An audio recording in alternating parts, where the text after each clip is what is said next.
Hi everyone, I'm Craig Hamilton Parker. I'm a psychic medium. So if you followed the show, you'll know that I do a lot of topical type of things. And just recently, the Daily Mail have been investigating the old case about Lord Lucan, the British Lord that disappeared in 1974 after an alleged murder, and nobody's ever known where he is. Well, perhaps I can help throw some light on this because some time ago, I spoke to Lady Lucan and tried to connect with Lord Lucan for her. And I'll tell you what I felt was said at that meeting. And I'll also share with you some of the background things about the mysteries and the strange sightings there's been of Lord Lucan. So all that and more here on Coffee with Craig.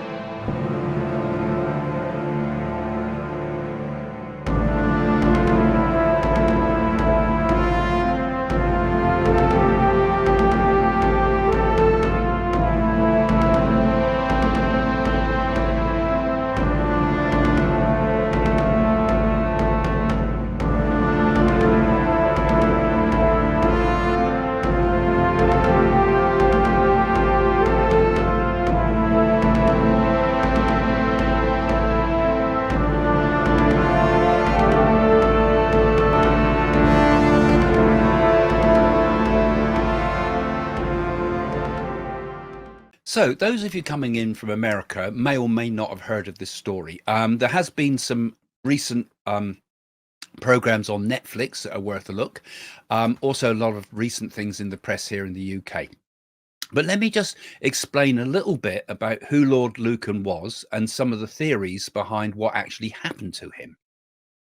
So, we got to go take our minds back quite a long way now, back to 1974. And this happened to one of Britain's most famous mysteries. It's the Lord Lucan was called Richard John Bingham. He was the 7th Earl of Lucan, and he vanished in November 1974 after his children's nanny, Sandra Rivet, was found murdered in the Lucan family home. Now, his estranged wife, Lady Veronica Lucan, who I'll talk about a bit more later because I did an interview with her and spoke to Lady Lucan, um, had also been assaulted at the time. Now, since this has happened, Lady Lucan has taken her own life. So we're talking about some quite sensitive things here. But I'll explain what she said to me and give you some insights into the connection I tried to make with Lord Lucan for her. Now, so at the time, the Lucans were separated. Lord Lucan was a prolific gambler and had built up a large amount of debt. And Lady Lucan, who had a history of depression, had recently won custody of their children. So things were looking pretty bad for Lord Lucan at the time. The next day, Lord Lucan wrote letters claiming he was innocent, but he had been the victim of a terrible coincidence. But he was never seen again. 2 days after the crime, his car was discovered in Newhaven in Sussex. At the 1975 inquest into Sandra Rivet's death, the verdict was murder by Lord Lucan. There have been hundreds of rumours about what happened to Lord Lucan, and he has been spotted everywhere from Africa to South America. However, he was officially declared dead in 1992. So I was then asked if I could look into this case. We're looking back a little while now because I was doing some work for a company called, well, a magazine called Crime Confidential. And they decided to take me along the route and see if I could pick up anything about Lord Lucan. So we went to the various sites around London and I kind of tuned into it. It's a little bit like we did for the Diana seances. We went to each of the settings where Diana had been. We went to Dodie's flat and things like this. And it helps to get you kind of into the energy of the thing. So I did this. I don't have film footage of this because it was done for a magazine, and it was done a fair while ago now. But as you can see from the photographs in the magazine article, I still got hair, for example. But it was quite an interesting thing to do. So I'm going to tell you some of the insights and some of the things I couldn't really say at the time. So let's have a look at the various locations I went to first. The first location I went to was 72A Elizabeth Street in London. A flat in this building was Lord Lucan's home at the time of the murders. The family home where the murder took place is a short stroll through London's posh Belgravia. Lord Lucan is believed to have left the flat at 7:45 on the night of the murder and never returned. The second location we went to see if we could pick up the energy of Lord Lucan was to the pub. The pub was called the Plumbers, and it was in Belgravia Street in London. After escaping her attacker, Lady Lucan ran along the road to the safety of the Plumbers' Arms, and she said, "I've just escaped from being murdered. He's in the house. He's murdered the nanny." We also went to 46 Lower Belgravia Street. Now, in the basement of this house, police discovered Sandra Rivet's body. At 8:40 p.m., Lady Lucan had been attacked as she made her way to the basement to investigate what had happened to Sandra. The police later found the Lucan children upstairs in the house, safe and unharmed. But if you've seen the Netflix program, you'll see that they focused on Sandra Rivet, the nanny who was murdered there, a complete innocent victim who was killed, perhaps being thought that she was Lady Lucan. They said it was dark in the basement and that he may have mistakenly killed her. Now, the question is, first of all, did Lord Lucan do this, or did he employ somebody to do this? My thoughts about this is that there was something going on in the background, that he may have employed somebody to do this job. I get the sense he had a hitman. I get a feeling certainly there was another person involved. It takes a lot of guts to do a murder, but it takes a lot of guts to do a murder completely on your own without any support at all. So the thought is that this murder was pre-planned. So if he'd pre-planned it, surely he would have had to kind of think it through, and maybe think it through with somebody. The man had lost all his money in gambling, or a large part of it. He'd lost his home, he'd lost his children, he'd lost everything. He'd lost everything that was important to him. But these lords and ladies, do they kind of like to do the jobs themselves? They usually like to find somebody else to do it. If you could get into Lord Lucan's head, and thinking about what sort of man he was, I don't think he's the nicest man in the first place. He comes across as quite an arrogant sort of person to me, even without the murder suspect around him. But he would have been a man that would have probably thought, I'll get someone else to do the dirty job for me. So I get the feeling, first and foremost, there was two people involved. There was somebody he had there as a hitman. He might have been there at the same time, but I always feel there was another person involved. This is something that has never been proven. What do you think? Let's have some of your comments. Now, the most important thing that's been most interesting to the press is Lord Lucan disappeared. He cleared off. And there's been a lot of speculation about where he went to, and one or two crazy sort of ideas perhaps, but let's see. Let's have a look now briefly at the main theories about what happened to Lord Lucan when he cleared off after this murder. So we're talking about 40 odd years ago, 40 years ago. I'm talking now in 2024, but we're talking about 40 years ago. There's been many alleged sightings of Lord Lucan, and lots of theories about what happened to him. And I'd be glad if you want to share some of these ideas, because I don't claim to be an expert on this, but I find it interesting because I was asked to see what I could tune in. And so I think sometimes as a psychic, the less you know, the better, because at the time I was doing the reading for Lady Lucan and for the journalists, I didn't know that much about the story. But let's have a look at some of the main theories about what happened after he disappeared. Now, one of the interesting stories is he was living in India as a hippie called Jungle Barry. Now, in 2003, a former Scottish Yard detective, Duncan McLaughlin, claimed the missing Earl had died in Goa in India in 1996. Now, in the 70s, Goa was quite a place to go. I mean, it was the hippie place. Everybody went there. You could have quite easily disappeared there, particularly if he'd done something like grow his hair long or look completely different to the way he looks in the on the kind of iconic photographs we have of Lord Lucan. And he said in a 1991 photograph, as he saw a disheveled man with a long beard that looked just like Lord Lucan, and he claimed he lived under the name of Barry Halpin, aka Jungle Barry. So that's quite an interesting one, isn't it? That he could have done that. But to me, it seems a feasible idea to have done that. Often the more outlandish, the better with these things. And he said the detective said that Mr. Halpin arrived in Goa in the year after Lord Lucan went missing and was a well-spoken gambler who played backgammon.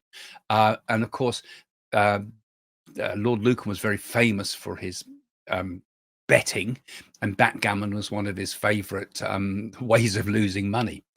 And the BBC Two radio presenter, Mike Harding, poured a lot of cold water on this claim, saying that Halpin was actually a well-known banjo player from the 1960s folk music scene known as Mountain Barry. So there's quite a lot of discrediting of that particular story, but it's an interesting idea. I think it's certainly a feasible thing. If he's going to clear off, where would you go? You'd have to go somewhere the most unexpected. So, this is not what I think, but let's see what the other theories were. There was another theory. Lucan shot himself and asked his friend to feed his remains to his pet tiger called Zora. And this was a story in 2016, where one of Lord Lucan's gambling friends, Philip Marquis, I've got some notes in front of me, claimed that the group told him that the murdered Lucan visited his friend John Aspinall, the founder of the Claremont Club. That's where he lost all his money, where they played. And Aspinall also owned a private zoo in Kent. And the theory goes that he died, that Lucan shot himself. I don't think he'd be a man that had the courage to shoot himself, but there again, he shot himself. That's the claim. And they fed him to the lions to get rid of the body. This story was never properly substantiated, but it was never also disproven. Aspinall said, my tigers are only fed the choicest cuts. Do you really think they're going to eat stringy old Lukey? So that's a quote from the Daily Star. They've done a whole series of these things, so I'll give you my source here. But I think it's quite an interesting little story, but I think way out. And of course, these things made the headlines a lot. Now, another theory says that Lucan was living out of a Land Rover in New Zealand with a possum called Redfern and a goat named Camilla. So this is a story goes back to 2007. Rumors surrounding Lord Lucan's whereabouts took a fresh twist at that time. And a family in New Zealand claimed their neighbor was the missing Playboy Earl. Again, a story that's pretty much been debunked. I won't over egg it with all of these. Let's have a look at the next one. The other one, Lucan evaded justice by having significant plastic surgery to change his appearance. Now, that in its time, 1974, few people would have had plastic surgery, but there was a Harley Street physician specialist called Dr. John Watson, right? And Watson said that they found it in the medical records. If I've got the story right, in the medical records before Lucan had disappeared, there was records that Lucan had plastic surgery. So the question was, did he also afterwards come back and see Dr. John Watson and have more substantial plastic surgery done? So the question is, did Lord Lucan have plastic surgery, and did he sort of perhaps mingle back into normal society and taking on a new identity? In many respects, this is much more likely, because you think if you're an earl, you've been living the high life, you've had all this status, you've got a lot of friends and things like that. I can't see him running off to want to be a hippie. I can't see him living in caravans in New Zealand or whatever, but I could see him trying to get back into society if he did survive this. Um, and would have been definitely, and he could have kept in touch with some of his friends. One of the things I felt also, I saw when I was doing this, I saw visions of Scotland at one point. So I've got mixed feelings about what my conclusions are with this, because I got multiple things when I was doing this, and of course, not knowing the full story at the time was kind of a better, really, because I was going in innocent in a way. But I had a feeling that he ran initially to Scotland, but there was that thought first and foremost that he did a runner to Scotland. And then there was also the question, and one more, that he was living in Paraguay, living in a ex-Nazi colony in Paraguay. Again, makes fabulous headlines, these. And a number of people have actually reported seeing Lord Lucan in various bizarre locations, but in particularly this ex-Nazi colony in Paraguay. And also, similarly, in Australia, there's been sightings of him in Australia. There's been sightings of him also in South Africa, and so on. So there's been all sorts of theories about where Lord Lucan has gone, and of course he's even been featured on Spitting Image and things. There's always the barman in Spitting Image, which was always a bit of fun too, wasn't it? So it became quite a fun sort of story for the press, really, because there's nothing like this sort of speculation. But of course, in the background, of course, there's been so much human suffering, not only for the nanny, but also for Lady Lucan.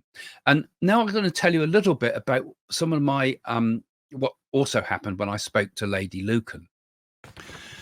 Now I'm going to refer to some of the comments in the article that I wrote, but also expand a little bit on it, because obviously a journalist can only sort of write the basics of what you've told them at the time, and it's going back quite a while. I can't actually remember when this was. It was going back a fair old while. 2005 I did this interview. But I felt at the time it was because I'd been to all the places, because I was so focused on it, because I was with others that were hoping to get some information about this, and because I was able to speak directly to Lady Lucan, it did give me, I think, a little bit more clarity and insight from those days than I could do it now, because I was right in front of the person there. I was getting into the vibes, as it were. Now, Lady Lucan had had a pretty awful time of this. You imagine what it would have been like to feel that your husband nearly killed you and then cleared off. and she had a nervous breakdown. And she was put in a number of places to help recover from these. And I was able to get directly in touch with her because I knew somebody very well who had been with her in one of the institutions that she was in. Right now, she was suffering from nervous breakdown. It was not schizophrenia, I don't feel, or anything like that. It was, it was just trauma of all these things. And she was a highly sensitive person as well. And my friend, who had also had a nervous breakdown and came out from it okay, and still okay to this day, actually, said she knew Lady Lucan. And I said, can you see if you can get me an interview with her? Now, I couldn't get an interview with her face to face, but we did talk by email for a bit, but also by telephone. And obviously she was very distressed. The main thing, she was quite a difficult lady to communicate with, actually. Well, she'd finished her therapy by that time, and I knew I was treading on some quite difficult ground with this. But she was quite nervous person, I felt, when she talked to her, and the most important thing in her mind was how important the title was. That she insisted on wanting to keep the title. In fact, she didn't like the idea at all that Lord Lucan could be dead, because one of the things that she feared most was losing her title. It was the big thing when we talked. And I thought that kind of odd that you should be so concerned about the title. Anyway, I did speak to her, and I felt a communication from Lord Lucan, and I told her a number of things, and I don't remember the full details now, but at the time she was confirming those things were correct, not about the murder or anything like that, about details of who he was and what he was like as a person. And she seemed to confirm most of this and agreed with most of it. But she disagreed when I said to her, "Look, I'm getting this from the spirit world as I'm talking to you, because he's telling me that he's passed over, that he's not there. He's not here anymore. He has gone over already." And like I said, she was concerned about her losing losing her title if this was confirmed, but that's how I felt it was. And and I remember saying to her that he wanted to forgive her. He wanted to forgive. He wanted forgiveness, not to forgive her, but he wanted forgiveness, because they'd been lots of fights between them. It was showing me things of lots of arguments and rows that they'd had and things like this. And he wanted forgiveness. And she said, that doesn't sound like him. He wouldn't want forgiveness. He wouldn't want forgiveness, which I could understand that. So she was in denial of that to me, but that's how I felt. And I had to project that to her. And the thing is, when they go to the spirit world, we do see the bigger picture of things. We do see our life. We do see what happened, and we do get this feeling of what the we do get this feeling that we want to forgive, we want to break from the problems we've done, and we see where we've gone wrong and things like that, and all the anger, the frustration, all the importance of being a lord and the rest of it is falls away. So that was my feeling with her. I also spoke to her a little bit by email. I'm just looking at my notes here from the time. And I said that he was definitely on the spirit side. I sensed very strong that he wanted to apologize. And she said she didn't feel that was like him. Okay, so I've told you most of that. But like I say, they do look back at their life differently. But she was, I felt very sad for her when I connected with her, because I felt very sad because, later on, it came in the press that she'd taken her own life. And I did feel sad for her, because what a terrible burden to carry. And she was already a sensitive and quite a confused lady, I feel. I think that had always been with her. And it could have been one of the reasons that the marriage broke down, So, that was one of the things that was there. So what did I pick up? Well, actually, before I started all these interviews, I had a dream about all these events. I started to have dreams about things. Now, as you know, I've written a number of books about dreams. I've written 7 books or more about dreams. I can't remember.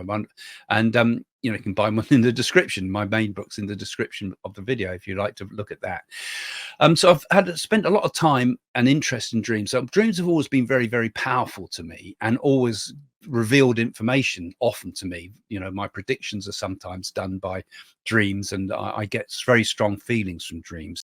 So I wrote a dream down at the time. So this is how I recall it. Say, I had it just before I went to see the journalists and to start this whole investigation, and before I'd spoken to Lady Lucan as well. So I wrote this. When I knew I was coming to London, this is in the interview with the journalist, I'd been thinking about the case and trying to tune into Lord Lucan. Last night, I dreamed very strongly of water. At first, I thought it was because he is believed to have taken a boat, but I'm not sure I was seeing where his body is. I was walking across grass, and I was at some point at an estuary, a river mouth, somewhere on the east coast of England. But it was hard to get anywhere because there was some rubble and broken concrete everywhere. I think Lord Lucan's body washed up somewhere here, and that's why no one has ever found it. Now, that image still sticks with me actually to this day, strangely enough, because I saw it was kind of like it was full of rubble. It had big soil pipes, I remember seeing there. So it was like an outlet. There must have been something like an industrial outlet or a sewer outlet or something like that seemed to go into this place, which had all broken bricks, because there's a lot of broken bricks, house bricks I saw there too, and bits of old rusty iron and things. It looked like a derelict sort of place that had maybe had some concrete and with the steel in it and things like this. This is what I was seeing. And because I remember it so vividly, even now I can still see a flash of that. And I felt I was up on the east coast somewhere. It was like an inlet of some sort, a place that not many people go to, and hence perhaps why his body could have been found there. They did the interview. People that interviewed me also went to speak to the what were they called? A meteorologist, was it? They spoke to Trevor Dowell. He was a senior watch manager at the Dover Coast Guards, and he confirmed that what I'd said was possible. That the body could have floated up that direction. Now, after Lord Lucan left London, they don't know where he went, but one of the theories was that he went down to Newhaven in the south of England, near towards Eastbourne way, and a vehicle was found there. Now, the police dredged a lot of the areas around, put divers down and things around that area, and no body was actually ever found. But and they thought that was a red herring. The police thought that was a red herring. The car had been dropped there. Now, whether Lucan had dropped the car there or the other person, the other assailant, had dropped it there, because I felt there was another assailant there. But I actually felt that it perhaps wasn't a red herring, that one, because I was seeing this place in the water. Now, how he died in the water, if he did die in the water, nobody knows. Now, Lady Lucan said that she felt that he jumped off the back of a boat and it got pulled into the propellers, because he would know how to do that. So his body would have been dismembered and sent all over the place. I felt as if I'd driven down to Newhaven and I felt as if I was falling. I felt like I jumped or I was falling. Well, I had a look on the map recently near Newhaven, and interestingly enough, there's an area right close to it. Let me see if I can find. I'm just looking at my maps as I'm talking to you here, called Peacehaven Cliffs, and from where the car was dropped to Peacehaven Cliffs wouldn't have been that long a walk. And if he was distressed, I think Lucan was full of drugs and full of all sorts of stuff when he did this, and he was spaced right out. I mean, those things were easily available at the time, 70s sort of thing. And also, I think his friends in gambling might have given him things like cocaine and things to keep you awake through the night if you're gambling late. My feeling was he stumbled his way through to Peacehaven Cliffs. I think there was also something else in the background too, because I think he actually jumped at Peacehaven Cliffs. But my question is, who is this other assailant? Who actually did the deed as well? It might have even been he was with someone, and I get the feeling too that Lucan himself might have been murdered. I get the feeling there was somebody with him. And I got the feeling Lucan was almost encouraged to jump off the cliffs. I mean, I just get the feeling he was thrown in the water. Somebody else was there with him, because I don't think Lucan had the courage to kill himself. I don't think he had the courage to go through with the murder either. There was somebody else with him, somebody who'd been paid. And that assailant, I feel, is still at large and would be quite an old person by now. But I think Lucan himself died at the time. All the sightings of Lucan around the world, I think, are wrong. And I feel that there was something else in the background, something perhaps sexually odd connected with Lucan as well. I get the feeling he may have had various liaisons with perhaps male or female people that may have been kind of used as perhaps as almost a kind of a bit of a blackmail thing to him if anybody had found anything out. I feel he was mixing in some pretty dark company, and there was a lot of drugs and things involved with this. Now, I can't prove that. This is my opinion, but these are the feelings that I have for the time. And I get the sense that Lucan himself may have been perhaps repressed in some ways with his sexuality, and this in itself was creating him a lot of issues. It was also a time with not just things like cocaine and things to keep you awake, but it was also a time of hallucinogenics and things like this. Who knows what he took at the time to give himself courage. Perhaps he'd also had some hallucinogenics in his body and things, and would encourage him to behave in non-rational ways. I think he died. I think he died somewhere like Peacehaven Cliffs. I think he threw himself in. I think he landed in the water. I think his body drifted along the channel and up to the east coast of England, all down that Norfolk coastline, all down there somewhere. That's where he ended up, in the place like I described. Now, it's an interesting and it's an unsolved story. I'd be very interested to see what you guys think. What are your theories? Like I say, I'm not an expert on these things, but that was my impressions. And in some ways, my impressions are a little bit muddled because I've not looked into it in detail. I have to give what I get. And that's what I got at the time. And that's what I still stick by. That's what I feel what happened to Lord Lucan.